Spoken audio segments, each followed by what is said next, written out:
Hello everyone. तो movie की शुरुआत एक लड़की सेरेनुमा से होती है जो कि एक ओताकू है और उसे बीएल मांगा पढ़ना बहुत पसंद है।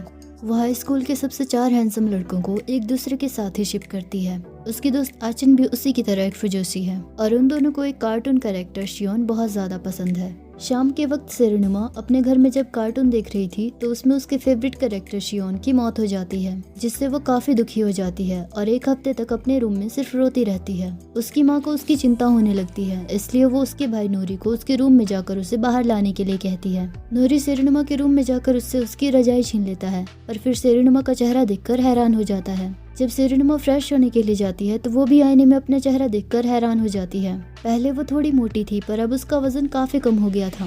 हाई स्कूल पहुंचने पर सभी स्टूडेंट्स कहने लगते हैं कि वो बहुत क्यूट है और सुंदर है। क्लासरूम में जाने पर वो इगरेशी से टकराती है और उससे माफी मांगते हुए पूछती है कि वो थोड़ा भारी है, इसलिए कहीं उसे चोट तो नहीं लगी। इगरेशी ना में जवाब देता है, पर फिर सेरेनुमा को देखकर उसे पहली नजर का प्यार हो जाता है। सेरेनुमा दौड़कर अपनी दोस्त आचिन की सीट के पास उससे मिलने जाती है और उससे उसके मैसेजेस का रिप्लाई ना करने के लिए माफी मांगती है। क्लास में कोई भी सेरेनुमा को नहीं पहचान पा रहा था, इसलिए आचिन उसकी बातें सुनने के बाद उससे पूछती है कि क्या तुम सेरेनुमा हो। सेरेनुमा हाँ में जवाब देती है। उनकी बातें सुनकर एक स्टूडेंट नानाशिमा वहाँ आकर उनसे कहता है कि ये कोई मांगा थोड़ी ना है जहाँ पर कोई भी अचानक से मोटे से पतला हो जाए। ये सुनकर सेरेनुमा उसकी तरफ मुड़ती है, पर सेरेनुमा को देखकर नानाशिमा को भी लव एट फर्स्ट साइट हो जाता है। नाना की बातें सुनकर सेरेनुमा रोते हुए क्लासरूम से बाहर निकलती है और कहती है कि एक तो मैं पहले से ही शियोन की मौत से दुखी हूँ और ऊपर से उसे ये सब बातें करनी है। तभी वो हरुतो से टकराती है और उससे माफी मांगती है, पर हरुतो भी उसे देखकर उसके प्यार में पड़ जाता है। सेरेनुमा वहाँ से जाने लगती है, पर तभी क्लास मॉनिटर असुमा उसे आवाज डालता है और मॉर्निंग विश करता है। सेरेनुमा भी उसे गुड मॉर्निंग कहकर वहाँ से चली जाती है। थोड़ी देर बाद एक एक करके वो चारों लड़के सेरेनुमा से मिलने आते हैं और सेरेनुमा को डेट पर चलने के लिए पूछते हैं। उनकी बातें सुनकर सेरेनुमा काफी कंफ्यूज हो जाती है, पर वो चारों फिर से पूछते हैं कि तुम हम में से किसके साथ डेट पर जाओगी। फिर सेरेनुमा अपने आप से कहती है कि मुझे इस तरह की पॉपुलैरिटी नहीं चाहिए। घर पहुंचने पर सेरेनुमा अपनी दोस्त आचिन से कहती है कि उसे डेट के बारे में कुछ भी नहीं पता है, इसलिए वो आचिन को भी अपने साथ डेट पर चलने के लिए कहती है, पर आचिन उसे मना कर देती है और कहती है कि उसे सिर्फ कार्टून कैरेक्टर शियोन ही पसंद है। सेरेनुमा एक जगह पर बैठकर अपने ही ख्यालों में खोई हुई थी कि तभी अचानक से कुछ लड़कियां चिल्लाती हैं। उनकी आवाज सुनकर सेरेनुमा देखती है कि वो चारों लड़के एक साथ आ रहे हैं। उन चारों को एक साथ देखकर सेरेनुमा उन्हें एक दूसरे के साथ ही शिप करने लगती है, पर फिर सोचती है कि उसे उनके बारे में ऐसा नहीं सोचना चाहिए। तभी वो चारों उसके पास आ जाते हैं और उससे पूछते हैं कि वो कहाँ जाना चाहती है। सेरेनुमा उलझन में थी, इसलिए उसे पता भी नहीं चलता और वो चलते चलते कॉमिक बुक स्टोर के पास पहुंच जाती है। फिर हरुतो उससे पूछता है कि क्या वो यहाँ आना चाहती थी। सेरेनुमा उन्हें अपने कॉमिक के क्रेज के बारे में नहीं बताना चाहती थी, इसलिए वो उनसे कहती है कि वहीं दूसरी तरफ खाने की एक बहुत अच्छी जगह है। तभी अचानक से कॉमिक स्टोर का सेल्समैन स्पेशल सेल होने की अनाउंसमेंट करता है। अनाउंसमेंट सुनकर सेरेनुमा अपने आप से कहती है कि उन्होंने तो पहले कहा था कि सेल खत्म हो चुकी है, अब मैं इन लोगों के सामने स्टोर में कैसे जाऊँ। तभी असुमा सेरेनुमा से पूछता है कि क्या बात है। फिर वो उससे कहता है कि अगर वो थक चुकी है तो वो पार्क में थोड़ी देर आराम कर सकती है। तभी सेल्समैन फिर से कहता है कि सेल ऑलमोस्ट खत्म ही होने वाली है। ये सुनकर वो जल्दी से कॉमिक स्टोर के अंदर चली जाती है। उन चारों को कुछ समझ नहीं आ रहा था, इसलिए वो हैरान होकर वहीं पर खड़े रहते हैं। तभी सेरेनुमा कार्टून कैरेक्टर शियोन का बॉडी पिलो खरीद कर वापस आती है और उन चारों से माफी मांगती है। फिर बताती है कि वो एक ओताकू है। थोड़ी देर बाद वो चारों उसके घर आकर उससे माफी मांगते हैं और बताते हैं कि वो उसे परेशान नहीं करना चाहते थे। उनकी बातें सुनकर सेरेनुमा उनसे कहती है कि इसमें उनकी कोई गलती नहीं है। उसे आज से पहले किसी ने डेट पर जाने के लिए नहीं पूछा था, इसलिए वो बहुत ज्यादा नर्वस थी और उसे ये भी डर था कि कहीं वो फैन गर्लिंग करना न शुरू कर दे। वो उन सब से माफी मांगती है और उन्हें अपने अपने घर वापस जाने के लिए कहती है। तभी असुमा उससे पूछता है कि उसे समझ नहीं आ रहा कि आखिरकार प्रॉब्लम क्या है। सेरेनुमा कहती है कि उसने शियोन का बॉडी पिलो खरीदा था। असुमा उससे कहता है कि अगर तुम्हें कोई चीज पसंद है तो इसमें कौन सी बुरी बात है। उसकी बातें सुनकर सेरेनुमा खुश हो जाती है। तभी इगरेशी उससे कहता है बहुत सारे लोग एनिमे कैरेक्टर्स को पसंद करते हैं, तो इसमें कोई बड़ी बात नहीं है। फिर हरुतो उससे कहता है कि वो पहले से ज्यादा क्यूट है। ये सुनकर नाना उसे डांटते हुए कहता है कि तुम इतने सारे कंफ्यूजन में क्या बकवास कर रहे हो। इगरेशी कहता है कि पहले तो हमें ये जानकर थोड़ा अजीब लगा था, पर इसमें कोई बड़ी बात नहीं है। तभी सेरेनुमा का भाई नोरी सोफे के पीछे से निकलकर उन चारों से कहता है कि तुम उसकी बातों में आकर धोखा मत खाना। वो सिर्फ एनिमे फैन ही नहीं है बल्कि एक उसने इतना कहा ही था कि तभी सेरेनुमा उसे टोकते हुए कहती है कि बिल्कुल चुप हो जाओ, आगे एक शब्द भी मत बोलना। फिर नानाशिमा नोरी से कहता है कि हमें सेरेनुमा की हॉबीज के बारे में पता है। ये सुनकर नोरी मुस्कुराता है और सेरेनुमा की अलमीरा में रखी हुई ढेर सारी बीएल मांगा बुक्स को उन्हें दिखाते हुए कहता है कि क्या तुम अब भी ऐसा ही कहोगे। सेरेनुमा हड़बड़ी में मांगा बुक्स को छुपाने की कोशिश करती है। तभी असुमा उससे कहता है कि अगर वो इस तरह से उन मांगास को हैंडल करेगी तो वो बुक्स फट जाएंगी। हरुतो शियोन की पिक्चर देखते हुए कहता है कि क्या तुम्हें ये देखने में नाना की तरह नहीं लग रहा। इगरेशी कहता है कि हाँ, लग तो रहा है। ये सुनकर नाना काफी खुश हो जाता है, पर तभी इगरेशी फिर से कहता है, पर ये नाना से ज्यादा हैंडसम है। नोरी हैरानी में उन सबसे पूछता है कि तुम लोगों को इस बात से कोई फर्क नहीं पड़ता है। इगरेशी सेरेनुमा से पूछता है कि इनमें से उसका फेवरेट मांगा कौन सा है। वो कहता है कि वो उसके बारे में और भी बातें जानना चाहता है। तभी नाना बुद्धिस्ट अल्टार में शियोन की पिक्चर देखकर कहता है कि ये क्या है। ये सुनकर नोरी धीमे से उससे कहता है कि सेरेनुमा का दिमाग थोड़ा खराब है। तभी असुमा सेरेनुमा से पूछता है कि क्या शियोन की मौत हो गई है। सेरेनुमा हाँ में जवाब देती है। ये सुनकर असुमा भी सेरेनुमा के साथ शियोन की पिक्चर के सामने हाथ जोड़कर खड़ा हो जाता है। उसे ऐसा करते हुए देखकर उसके दोस्तों और नोरी के पास भी कोई और ऑप्शन नहीं बचती है, इसलिए वो भी हाथ जोड़कर खड़े हो जाते हैं। अगले दिन सुबह इगरेशी, नाना और हरुतो सेरेनुमा के फेवरेट बीएल मांगा को पढ़ते हैं। फिर हरुतो सदमे में कहता है कि यह उसका फेवरेट मांगा है। फिर इगरेशी कहता है कि क्या नॉर्मली लड़कियों को उस तरह के मांगा पसंद नहीं होते जिसमें एक हैंडसम लड़का पहले लड़की को नापसंद करता है फिर बाद में पसंद करने लगता है। हरुतो और नाना हाँ में जवाब देते हैं। फिर हरुतो कहता है पर सेरेनुमा को तो इसी तरह के मांगास पसंद है। ये सोचकर वो तीनों उदास हो जाते हैं। फिर इगरेशी अपने आप को और उन दोनों को तसल्ली देते हुए कहता है कि कोई बात नहीं, हमें धीरे धीरे आदत पड़ जाएगी। फिर नाना भी कहता है कि उसकी हॉबी थोड़ी अजीब है पर इससे कोई फर्क नहीं पड़ता है। असुमा भी अपना महल का मॉडल देखते हुए उन सब की सारी बातें सुन रहा था। आचन दौड़कर सेरेनुमा के पास क्लासरूम में आती है और उससे पूछती है कि कल का दिन कैसा रहा। सेरेनुमा उसे बताती है कि नोरी ने उसका पर्दाफाश कर दिया। तभी वो चारों भी क्लासरूम में आकर सेरेनुमा को मॉर्निंग विश करते हैं। ये देखकर आचन उससे पूछती है, अब इसका क्या मतलब है? तुमने तो कहा था कि तुम्हारा पर्दाफाश हो गया। पर तभी थिएटर क्लब के कुछ स्टूडेंट्स वहां आकर सेरेनुमा को उनके प्ले में हीरोइन का रोल करने के लिए कहते हैं। नाना उन्हें रोकने की कोशिश करता है, पर तभी थिएटर क्लब का एक मेंबर उन्हें बताता है कि अगर अगले इवेंट में हम टॉप 5 में नहीं आ पाए तो हमारा क्लब बंद हो जाएगा। सेरेनुमा उनसे पूछती है कि वो उसे हीरोइन का रोल करने के लिए क्यों दे रहे हैं, जब उनके ग्रुप में ही एक सुंदर लड़की है जो हीरोइन का रोल कर सकती है। तो थिएटर क्लब का वाइस प्रेसिडेंट उसे बताता है कि सूजी सारे रोल आसानी से कर सकती है, पर प्रॉब्लम ये है कि कैमरा के सामने आते ही वो अपनी लाइंस भूल जाती है। सेरेनुमा हीरोइन का रोल नहीं करना चाहती थी, पर उन लोगों की बहुत फोर्स करने पर वो मान जाती है। वो एक राजकुमारी का रोल कर रही थी जो महल से भागने के बाद पूरे चांद की रात को डांस करती है। निशिना नाम की एक लड़की प्रैक्टिस के दौरान उसकी डांस पार्टनर बनती है और उससे पूछती है कि वो इतने अच्छे से डांस कैसे कर लेती है। तो सेरेनुमा उसे बताती है कि उसे शियोन के साथ डांस करने की आदत थी, पर अब वो मर चुका है।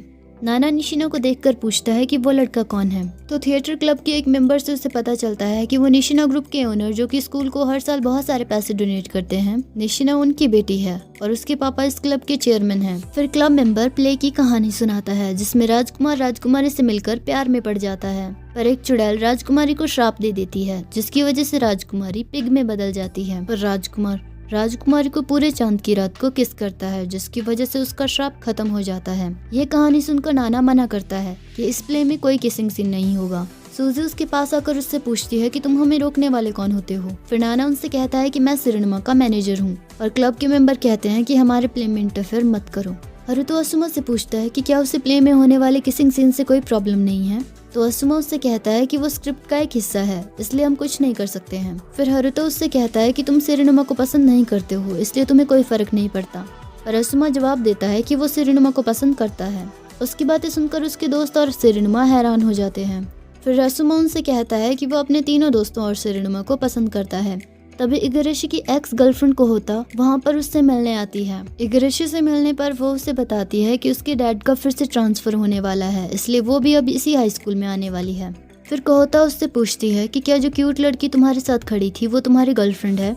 इगरेशी नहीं में जवाब देता है। ये सुनकर कोहोता खुश होकर उससे कहती है, इसका मतलब है मेरे पास अभी भी एक मौका है। पर ये सुनते ही इगरेशी गुस्से में वहाँ से चला जाता है। नाना और हरुतो भी छुपकर उनकी सारी बातें सुन रहे थे। फिर हरुतो कहता है कि हमें उन दोनों को फिर से मिलवा देना चाहिए, इससे हमारा एक राइवल खत्म हो जाएगा। उसकी बातें सुनकर नाना उससे कहता है, ब्रो मैं सोचता था तुम्हारा सिर्फ चेहरा ठीक ठाक है और तुम्हारे पास दिमाग नहीं है, पर आज मुझे पता चला कि तुम्हारी तो पर्सनालिटी भी बहुत खराब है। ये सुनकर हरुतो थोड़ा चिढ़ जाता है। पर तभी नाना उससे पूछता है कि हम उन दोनों को फिर से कैसे मिलाएंगे। तभी कोहोता वहाँ पर आकर उनसे कहती है कि वो भी उनके प्लान का हिस्सा बनना चाहती है। अगले दिन को होता थिएटर क्लब को ज्वाइन कर लेती है और सेरेनुमा से मिलती है। प्ले में राजकुमार का रोल करने वाली लड़की की एक्टिंग बहुत खराब थी, जिसकी वजह से रिहर्सल्स ठीक ढंग से नहीं हो पा रही थी। फिर को होता क्लब के मेंबर्स को सजेस्ट करती है कि उन्हें इगराशी को राजकुमार का रोल देना चाहिए। इगराशी प्ले में हिस्सा नहीं लेना चाहता था, पर उन लोगों के काफी जोर डालने पर वो मान जाता है। राजकुमार की आउटफिट ट्राई करने पर सेरेनुमा इगराशी से कहती है कि वो काफी कूल लग रहा है। सेरेनुमा से कॉम्प्लीमेंट सुनने पर इगराशी बहुत खुश हो जाता है। सेरेनुमा प्ले में अपना रोल अच्छे से निभाने के लिए बहुत मेहनत कर रही थी। वो बारिश में अकेले ही डांस प्रैक्टिस कर रही थी। तभी असुमा उसके पास छाता लेकर आता है और उससे पूछता है कि क्या उसकी प्रैक्टिस खत्म हो गई। सेरेनुमा हाँ में जवाब देती है। अंदर आने पर असुमा उससे कहता है, तुम्हें नहीं लगता कि तुम कुछ ज्यादा ही प्रैक्टिस कर रही हो? तो सेरेनुमा उसे बताती है कि पहली बार किसी ने उससे कुछ उम्मीदें रखी हुई है, इसलिए उन उम्मीदों पर खरा उतरने के लिए उसे बहुत मेहनत करनी होगी। तभी अचानक से असुमा उसके पास आकर बैठता है और अपने माथे से सेरेनुमा का माथा छूता है। ये देखकर सेरेनुमा हैरान हो जाती है, पर तभी असुमा उससे कहता है कि तुम्हें बहुत ही तेज बुखार है। बारिश में प्रैक्टिस करते हुए भीगने की वजह से सेरेनुमा बीमार पड़ जाती है। देखते ही देखते 1 हफ्ता बीत जाता है। इगराशी नाना को बताता है कि सेरेनुमा ने मुझे मैसेज करके बताया कि उसकी तबीयत अब पहले से ठीक है। ये सुनकर नाना कहता है, मुझे लगा कि उसने सिर्फ मुझे ही मैसेज किया है। तभी हरुतो भी पीछे से आकर कहता है कि उसने मुझे भी मैसेज किया था। क्लासरूम में पहुंचने पर इगराशी और नाना सेरेनुमा को पहले जैसा मोटा देखकर हैरान हो जाते हैं, पर हरुतो तो हैरान होकर बेहोश ही हो जाता है। आचन सेरेनुमा के पास आकर उससे पूछती है कि पिछले हफ्ते में ऐसा क्या हुआ जो उसका वजन इतना बढ़ गया। तो सेरेनुमा उसे बताती है कि जब वो बीमार थी तो सभी लोगों ने उसे गिफ्ट में स्नैक्स दिए थे और उसने पूरे हफ्ते वो सारे स्नैक्स खाए, जिसकी वजह से उसका वजन बढ़ गया। होश में आने पर हरुतो कहता है कि कोई इंसान इतने जल्दी मोटा कैसे हो सकता है।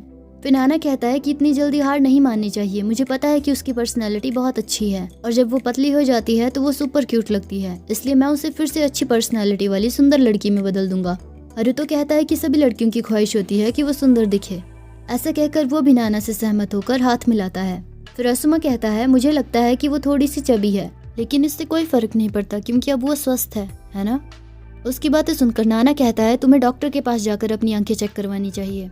हरुतो और नाना सेरेनुमा का वजन कम करने के लिए उससे एक्सरसाइजेस करवाना शुरू कर देते हैं। रिहर्सल्स के टाइम पर थिएटर क्लब के मेंबर्स सेरेनुमा को देखकर उसकी बेइज्जती करते हैं। नाना और हरुतो सेरेनुमा का वजन कम करवाने के लिए उसे दौड़ा रहे थे। लगातार एक्सरसाइजेस, दौड़ और स्ट्रेस की वजह से अब सेरेनुमा के शरीर में दर्द होने लगा था। तभी थिएटर क्लब के मेंबर्स वहां से गुजरते हैं। वो आपस में बातें कर रहे थे कि उनकी हीरोइन पूरी तरह से बदल चुकी है, इसलिए अगर प्ले नाकामयाब हुआ तो उनके ग्रुप को डिसबैंड कर दिया जाएगा। सेरेनुमा भी वहां से गुजरते हुए उनकी ये बातें सुन लेती है और वजन कम करने के लिए दर्द होने के बावजूद भी दौड़ना शुरू कर देती है। इगराशी उसे ऐसा करते हुए देखकर उसके पास आकर उसे रोकता है और कहता है कि वो अगर ऐसा करती रहेगी तो उसका शरीर टूट जाएगा। ऐसा कहकर वो उसे अपने साथ ले जाने लगता है, पर नाना और हरुतो उसे रोकते हुए कहते हैं कि वो तुम्हारी गर्लफ्रेंड नहीं है। बड़ी मुश्किल से तो उसे वजन कम करने के लिए मोटिवेशन मिला है। इगराशी उनसे कहता है कि तुम उसे पतला करना चाहते हो। ऐसा कहकर वो फिर से सेरेनुमा का हाथ पकड़कर उसे वहां से ले जाने की कोशिश करता है, पर नाना उसे फिर से रोकने की कोशिश करता है। तभी असुमा वहां पर आ जाता है और उनसे कहता है कि तुम सेरेनुमा के लिए फैसला नहीं ले सकते हो। ये सुनकर वो सेरेनुमा की तरफ देखते हैं। फिर सेरेनुमा नाना से कहती है कि वो एक्सरसाइज करना चाहती है।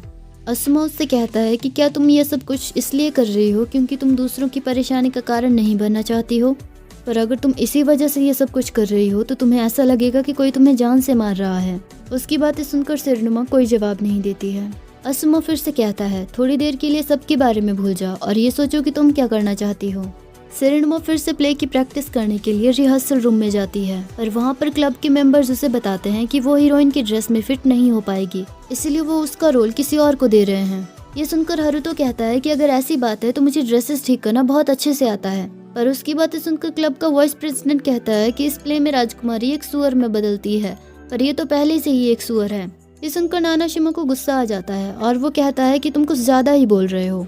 पर फिर क्लब के बाकी मेंबर्स कहते हैं कि हमने डिसाइड किया है कि प्ले में सेरेनुमा की जगह अब कोहोता लेगी। उनकी बातें सुनकर सेरेनुमा कहती है कि शायद तुम ठीक कह रहे हो, एक मोटी राजकुमारी थोड़ी अजीब दिखेगी, पर फिर भी मैं प्ले की तैयारियों में तुम लोगों की मदद करना चाहूंगी। ऐसा कहकर वो दौड़कर वहां से चली जाती है।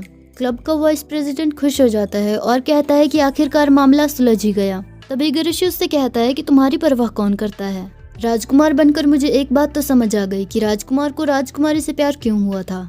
ये सच है कि सेरेनुमा मोटी हो गई है, पर इससे क्या फर्क पड़ता है, कौन किसी के लुक को देखने के लिए प्ले में आएगा।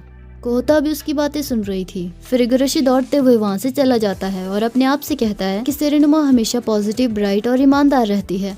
वो कभी भी आसानी से हार नहीं मानती है। उसके बारे में कुछ भी तो नहीं बदला है। नाना और हरुतो सेरेनुमा से मिलने आते हैं और उसे सांत्वना देते हुए कहते हैं कि कोई बात नहीं, उसे प्ले में पार्टिसिपेट करने की कोई जरूरत नहीं है। पर सेरेनुमा कहती है कि यह उसकी गलती है। उसने प्ले में पार्टिसिपेट करने का डिसाइड करने के बाद भी ज्यादा खाना खा लिया, जिसकी वजह से सब कुछ आधा अधूरा रह गया। फिर वो कहती है कि अब वो दूसरों के लिए नहीं बल्कि अपने लिए अपना वजन कम करेगी। सेरेनुमा के जाने के बाद नाना हरुतो से कहता है कि उसे पतला करना मेरी ख्वाहिश थी, पर मैंने उसकी फीलिंग्स के बारे में बिल्कुल नहीं सोचा। फिर हरुतो कहता है कि मैं उसकी मदद करना चाहता हूँ, तो नाना उससे कहता है उसकी मदद करने के लिए आखिरकार हम कर भी क्या सकते हैं। तभी सेरेनुमा की दोस्त आचन, जो छुपकर उनकी सारी बातें सुन रही थी, उनके सामने आती है और उनसे पूछती है कि क्या तुम उसकी मदद करने के लिए कुछ भी कर सकते हो।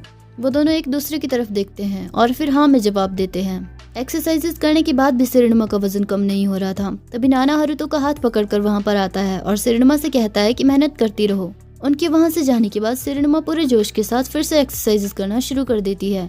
ये देखकर इगराशी और असुमा एक दूसरे की तरफ देखते हैं। नाना आचन का दिया हुआ कार्ड उन्हें दिखाते हुए उनसे कहता है कि सेरेनुमा का वजन कम करने के लिए हमें ये सारे टास्क उससे कंप्लीट करवाने होंगे और हर टास्क पूरा होने पर हमें उसे इनाम देना होगा। इगराशी कहता है कि ये अच्छा प्लान है, पर तुम्हारे दिमाग में कैसे आया। फिर नाना और हरुतो उससे कहते हैं कि हमारे मास्टर ने ये प्लान बनाया है। इगराशी कहता है मास्टर। पर तभी सेरेनुमा वहाँ आकर उनसे पूछती है कि गले मिलने के लिए उसे कितने पॉइंट इकट्ठा करने होंगे। तभी नाना उसे बताता है कि उसे 3 किलोमीटर की दौड़ पूरी करनी होगी। ये सुनकर वो रेस पूरी करने के लिए दौड़ कर चली जाती है। रेस खत्म करने के बाद सेरेनुमा का वजन थोड़ा कम होता है। फिर हरुतो कार्ड देखकर कहता है कि रेस पूरी करने के लिए तुम्हारा इनाम गले मिलने का है। उन चारों दोस्तों को पहले से ही पता था कि सेरेनुमा एक फजूसी है जिसे बॉयज लव मांगा पढ़ना पसंद है, इसलिए उसे मोटिवेट करने के लिए इगराशी और नाना गले मिलने लगते हैं। पर तभी आचन उन्हें रोकती है और इगराशी से कहती है कि तुम उसे अपने पास आने के लिए कहो, और फिर नाना से कहती है कि तुम ऐसा करने से मना करोगी। ये सुनकर इगराशी तुम्हें खींच कर गले लगा लेगा। आचन के कहे मुताबिक वो दोनों एक्टिंग करते हैं और इगराशी नाना को गले लगाता है। ये देखकर सेरेनुमा और आचन बहुत खुश हो जाते हैं। वो चारों सेरेनुमा को मोटिवेटेड रखने के लिए बार बार कपल होने की एक्टिंग करते हैं और आखिरकार उनकी मेहनत कामयाब हो जाती है और सेरेनुमा का वजन फिर से कम हो जाता है। सेरेनुमा उन सबको उसकी मदद करने के लिए थैंक यू कहती है। प्ले की तैयारियां चल रही थी और वो चारों एक एक करके अलग अलग समय पर सेरेनुमा को अपनी फीलिंग्स के बारे में बताते हैं, पर इस बार उन चारों का कन्फेशन सीरियस था।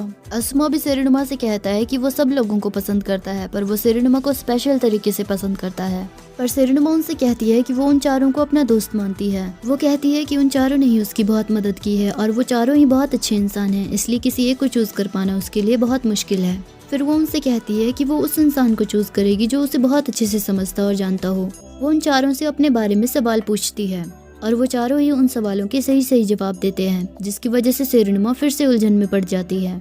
फिर वो आखिरी सवाल पूछती है कि इस समय उसके मन में सबसे ज्यादा फीलिंग्स किसके लिए है। असुमा को छोड़कर बाकी तीनों अपना अपना नाम लेते हैं, पर असुमा कहता है तुम्हें अभी भी नहीं पता कि तुम्हें किसे चुनना चाहिए। सेरेनुमा कहती है कि असुमा का जवाब बिल्कुल सही है, क्योंकि आखिरी सवाल का सही जवाब सिर्फ असुमा दे पाया था, इसलिए सेरेनुमा असुमा को चुनती है। अगले दिन असुमा सेरेनुमा से पूछता है कि तुमने वो आखिरी सवाल हम सबको रिजेक्ट करने के लिए पूछा था, है ना। सेरेनुमा सर झुकाकर खड़ी रहती है और कोई जवाब नहीं देती है। तो असुमा उससे कहता है कि तुम्हें ईमानदारी से ऐसा कह देना चाहिए था। फिर सेरेनुमा रोते हुए उससे कहती है कि उसे फिक्शन और मांगा लव स्टोरीज के बारे में बेशक बहुत कुछ पता हो, पर वो रियल लाइफ में इन सब बातों को नहीं समझती है, और जितना वो समझने की कोशिश करती है वो उतना ही उलझती है। ये सुनकर असुमा मुस्कुराते हुए उससे कहता है कि तुम धीरे धीरे समझ जाओगी, लोग इतनी जल्दी नहीं बदलते हैं, तुम्हें कभी न कभी अपने आप कोई न कोई पसंद आ जाएगा, और तब तक मैं और बाकी सभी इंतजार कर सकते हैं। तभी असुमा के तीनों दोस्त भी वहाँ पर आ जाते हैं। इगराशी नाना से कहता है अगर तुम असुमा की जगह होते तो तुमने तो सेरेनुमा को डेट कर लिया होता। नाना उससे कहता है तुम भी ऐसा ही करते। हरुतो कहता है मुझे खुशी है कि हम में से असुमा जीता। क्लासेस के बाद आचन सेरेनुमा से पूछती है कि वो चारों कहाँ गए। तभी थिएटर क्लब का वाइस प्रेसिडेंट अपने साथियों के साथ वहां आकर सेरेनुमा से उसकी परफॉर्मेंस के बजाय उसकी अपीयरेंस के हिसाब से उसे जज करने के लिए माफी मांगता है। कोहोता थिएटर क्लब को छोड़कर चली गई थी, इसलिए वो फिर से सेरेनुमा को राजकुमारी का रोल ऑफर करते हैं। निशिना सेरेनुमा से कहती है कि उसने क्लब के मेंबर्स को उसके साथ बुरे तरीके से पेश आने के लिए बहुत डांटा है। फिर वो सेरेनुमा को बताती है कि अगर ये क्लब डिसबैंड हो गया तो उसके पापा को बहुत दुख होगा, इसलिए वो फिर से सेरेनुमा को प्ले में हीरोइन का रोल प्ले करने के लिए रिक्वेस्ट करती है, पर सेरेनुमा उन्हें मना कर देती है। फिर उनसे कहती है कि एक इंसान है जो मुझसे भी बहुत अच्छे तरीके से इस रोल को कर सकता है। फिर प्ले के दौरान इगरशी राजकुमार का रोल करता है और नाना श्रापित राजकुमारी का रोल करता है। राजकुमार इगरशी श्रापित राजकुमारी से माफी मांगते हुए कहता है कि भले ही उसकी अपीयरेंस चेंज हो गई थी, पर उसका दिल हमेशा खूबसूरत था, पर वो उसे पहचान नहीं पाया। उनका प्ले सक्सेसफुल हो जाता है। प्ले देखकर सभी लोग काफी खुश थे। ऑडियंस की सीट में बैठी हुई सिरनुमा अपने आप से कहती है, मेरे लिए यही जगह सबसे अच्छी है। और इसी के साथ मूवी खत्म हो जाती है। मिलते हैं अगले वीडियो में।